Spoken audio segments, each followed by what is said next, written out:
To get live wallpapers on Samsung Galaxy A36 5G, we need to get a third-party app that allows us to get an animated wallpaper, and there are several options. In this video, I'm gonna actually show you an app that is called Zedge.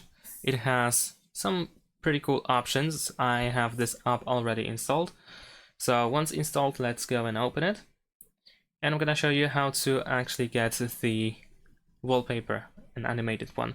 So what we can do is over here in wallpapers, if you go to wallpapers, you want to switch to video wallpapers, and then you should be able to find something for yourself. Of course, there are multiple different options, and let's say we're gonna choose this one over here, and then we're gonna press this download button.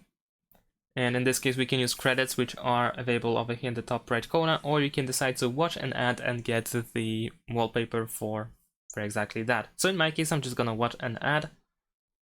Alright, and after watching and skipping the ad, we should be able to set a video wallpaper over here.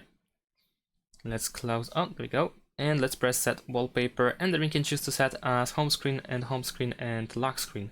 So I'm gonna choose just the home screen in this case. Let's close this again. Video wallpaper updated. So if you go back, unfortunately for some reason it set my old wallpaper. So I'm gonna go to the app and close it, and there we go. Now it's working. So this is how we can get a free animated wallpaper on this phone. In case it is frozen or anything like that, you might want to go back to the app and then close it, because as you can see, sometimes it messes up, but we should be able to eventually make it work. And that is all. Thanks for watching. Leave a like and subscribe to my channel, and see you in my next videos. Bye.